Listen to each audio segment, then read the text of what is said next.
चलो भाई।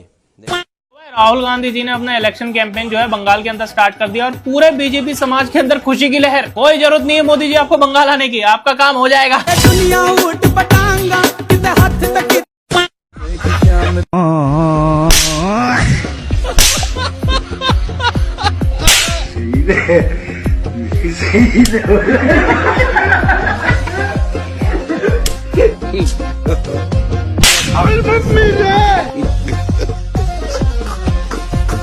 हेलो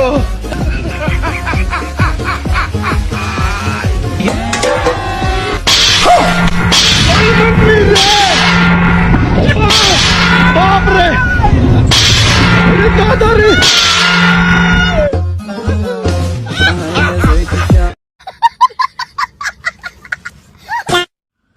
बिहार चुनाव जीतने के बाद अभी मोदी जी बंगाल की तरफ रवाना भी नहीं हुए कि ममता पागल हो गई। क्या बोलती है, भांगड़ो भोंगड़ो भोसड़ो भोगड़ो लोड़ो जना क्या क्या कहने लगी। मेरे तो खुद समझ में नहीं आ रहा। आप वीडियो देखो तो समझ में आया तो कोई बताना, क्या भांगड़ो भोंगड़ो लोड़ो फोड़ो जरा क्या क्या बोल रही है वो, एक बार देखो आप। भांगो भांगो भांगो भांगो चक्रांत पड़ जाए, भांगो भांगो भांगो गोड़ो गोड़ो गोड़ो लोड़ो लोड़ो लोड़ो।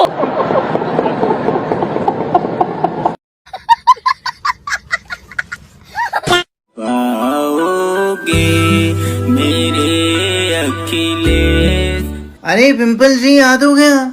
यहाँ तो आ गए, लेकिन सत्ता में कब आओगे?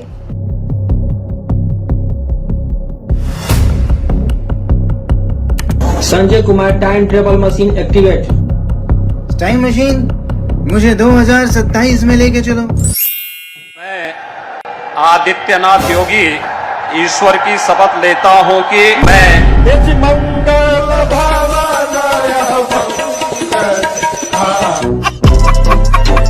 जिस तरह मोर के रोने से मोरनी गर्भवती हो जाती है, इसी तरह साहब के रोने से अंधवक्त पैदा हो जाते हैं। राजमाता ने धंधा तो 50-60 साल पहले ही बंद कर दिया था, लेकिन चमचे पता नहीं कैसे आज भी लगातार पैदा ही होते जा रहे हैं। दीदी ओ दीदी की होलो केमना छो। मतलब जो सर जी है ना, उन्होंने सिर्फ बंगाल में भी एंट्री मारी है और अपना जो पेस्ट कंट्रोल वाला बैग लेके गए थे ना, बस वो खोला ही है कि जितने भी बंगाल के अंदर मच्छर मक्खी चूहे कॉकरोच है ना, सारे बाजे हो लिए। मतलब भारत और बांग्लादेश के बॉर्डर के आप नजारे देख लो। अब उन्होंने अपना बोरिया बिस्तरा बांध के अपना निकल। जब ममता बनर्जी ये नजारे देखेगी तो भाई देखो, उसका बीपी ऊपर नीचे होना तो लाजमी है ना। वो तो कह रही है एक तो डारान रुको रुको। अभी तुम आके बालोबाशी, मैं तुम्हारे हक की लड़ाई लड़ रही हूँ, तुम मुझे अकेला छोड़कर भाग गए। मतलब मैंने जो तुम्हें ठूस ठूस के खिलाया है, हिंदू भाइयों के जो हक मार के सारे तुम्हारे घर भरे हैं, और तुम इस मौके पर मुझे छोड़ के भाग रहे हो। जो नीली लुंगी वाले मोमिन है ना, वो भी कह रहे हैं ममता बानो से कि ऐसा है, तुमने कोई हम पे एहसान नहीं करा है। अगर तूने हमारे लिए कुछ किया है तो हमने भी जिंदगी भर तेरे लिए वोट डाली है, दंगे करे, लड़ाई झगड़े करे, हिंदुओं के हक मारे, ऐसे ही नहीं तू सीएम बनी बैठी रही। तो जो लुंगी वाले मियां ना, उनकी भी सोच ठीक है कि भाई देखो अभी ठीक ठाक हमारे पास टाइम है, हमने अपना साजो सामान सब कुछ पैक कर लिया और अपने यहाँ से निकल लिए। लेकिन कल को ममता बनर्जी के ही आंदोलन करेंगे और फलाना ढिमकाना करेंगे, इस चक्कर में लट चार फालतू लगेंगे। और भागते भूखते समाज छोड़ हमारे चप्पल जूते भी यही रह जाएंगे। तो कह रहे भैया ठीक है, टाइम रहता है, हम यहाँ से निकल रहे हैं। दियो दीदी हम तो चले अपने देश, अब तुम संभालो अपना प्रदेश। अभी तो मोदी जी बिहार चुनाव जीतने के बाद बंगाल की तरफ रवाना भी नहीं हुए, और इतनी देर में तो भाई साहब ममता बानो पागल हो गई, पगला गई कतई। पता नहीं क्या क्या बोल रही है, ओंगड़ो लोंगड़ो भोंगड़ो लोड़ो पोड़ो, क्या क्या बोल रही है भाई। हाँ, विश्वास तो होगा ही नहीं। मैं अभी आपको सुना देता हूं, और उससे पहले मैं कहना चाहता हूं, नेहा सिंह राठौर अपने कानों की डट्टकों को हटाकर ध्यान से सुनना, ये क्या बोल रही है। सुन जरा। भांगो भांगो भांगो भांगो चक्रांत पड़ जाए, भांगो भांगो लोड़ो लोड़ो लोड़ो।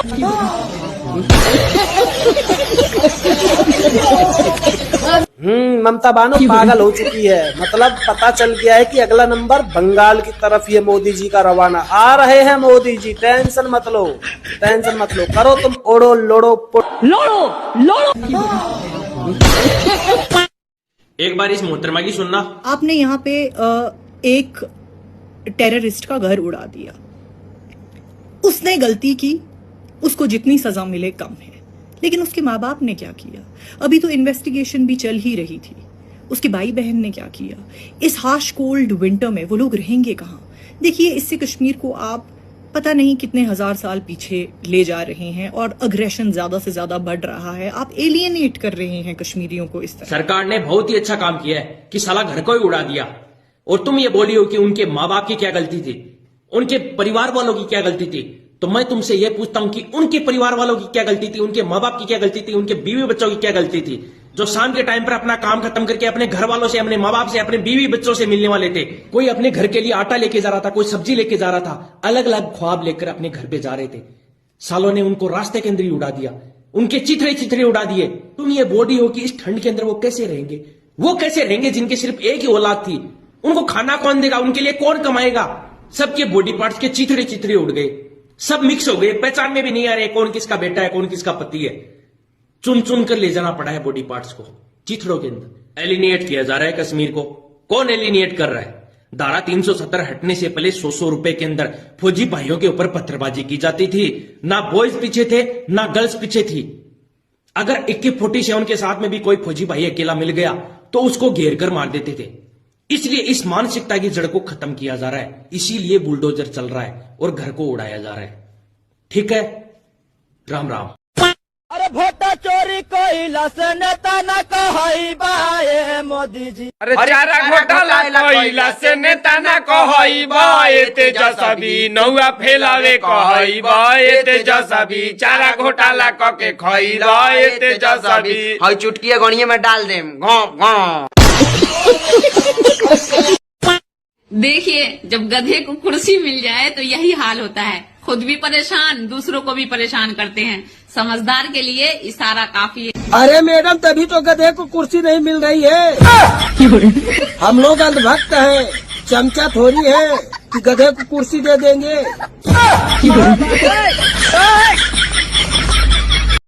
आरजेडी के चुनाव हारने से आरजेडी जितना दुखी नहीं है, उससे ज्यादा उल्टा चश्मा नाम का एक न्यूज चैनल है, उसकी ओनर है ये मैडम जिनका नाम है प्रज्ञा मिश्रा, और ये शादी की है एक यादव जी से जिनका नाम है भरत यादव। और सबसे ज्यादा दुख तेजस्वी यादव से भी ज्यादा दुख इन महिला को है। ये पहले तो पूरे चुनाव में माहौल बनाई आरजेडी आरजेडी आरजेडी आरजेडी एक न्यूज चैनल होने के बावजूद, और दिन भर गोडी मीडिया को गाली देती थी, लेकिन खुद चप्पल चाटाई करती थी। ये तेजस्वी यादव का चप्पल चाटती थी। और उसके बाद भी क्या हुआ, ये लोग एग्जिट पोल निकाले, एक तरफा एकदम आरजेडी को जिता रहे थे। बाद में पता चला कि आरजेडी एक तरफा हारी है, 20 से नीचे पर आ गई। तो ये हाल है इन लोगों का। और आज के समय में जब रिजल्ट घोषित हो रहा था तो 12 बजे तक इनका कांटा एकदम सबका एक तरफ था और इनका एक तरफ था। इनके कांटा में आरजेडी जीत रहा था और इधर एनडीए जीत रहा था। तो आपका इन पे क्या विचार है? अपना राय जरूर दे। ये चप्पल चाट हैं या चाटुकार हैं? आप कमेंट करके जरूर बताएं। चीन के पास नूडल है, अमेरिका के पास बर्गर है, इटली के पास पिज्जा है। भारत के पास क्या है? भारत के पास एक 55 साल का गधा है और उसके पाले हुए कुछ चमचे हैं जिनको लगता है कि एक न एक दिन बैल दूध देगा जरूर। और अपने नाती को समझाइएगा, राहुल गांधी को उल्टा सीधा बोलते रहता है। पागल है पागल। बताइए, तालाब में मछली नहीं, मछली मार रहा है। पागल है पागल, पागल को मैं क्या बताऊं। समस्या यह है कि एक बस ज्ञानेश कुमार गुप्ता जी को बचाने की योजना चल रही है। अरे इनके लेटर लिख देने से इलेक्शन कमीशन ऑफ इंडिया के ऊपर जो सवाल उठ रहे हैं कि आप ही मानिए ना। क्या बोला तूने? नहीं, पहले क्या? कौन है ये लोग? क्योंकि कंचना जी बहुत दिनों के बाद आई है, वो चुनाव के नतीजे वाले दिन पर नहीं दिखी। फिर रोहिणी जी ने जिस प्रकार से बातें रखी, तो महिला सशक्तिकरण की बातें करने वाली वो रोहिणी जी के लिए भी कुछ नहीं बोल पाई। रमीश की मजबूरी थी तो रमीश को बचाते रहे, पर कोई नहीं। आज जगदानंद सिंह ने एक आरोप लगाया है। जगदानंद सिंह ने बोला कि ईवीएम में, अंजना नोट करना, 25,000 वोट प्रीलोड होते हैं। अब अंजना जी, आप किसी भी व्यक्ति से पूछे, एक ईवीएम में औसतन 3,000 से 4,000 वोट से ज्यादा पड़ते नहीं, क्योंकि वो ईवीएम एक एक बूथ की होती है। ईवीएम जब खुलता है तब वहां पे कांग्रेस का या जो भी प्रत्याशी, ऑपोजिशन का, पक्ष का, विपक्ष का, सब बैठे होते, साइन करते कि इसमें कोई वोट नहीं है। जब वोट खत्म होते तो फॉर्म 17C पर साइन करते, और ईवीएम रैंडमाइज होकर डिस्ट्रीब्यूट होती है। मतलब कि किसी अधिकारी को यह नहीं पता कि ए ईवीएम कौन सी जगह पे जाएगी, बी ईवीएम कौन सी जगह पे जाएगी। बात तो सही है। अब मैं स्पेसिफिकली पूछना चाहता हूं, कंचना जी बहुत इधर उधर जाएंगे, अभय जी बहुत इधर उधर जाएंगे। मैंने उनको आरजेडी के लगाए गए आरोप पर मुझे जवाब चाहिए कि कहां से ये 25,000 वोट लोड हुए। अरे बाप रे, ये तो धोती खोल रहा है। क्या बात है सर। बस आज के लिए इतना ही। अगर वीडियो अच्छा लगा तो इस वीडियो को लाइक और चैनल को सब्सक्राइब कर दीजिए। मिलते हैं नेक्स्ट वीडियो में, तब तक के लिए बाय बाय।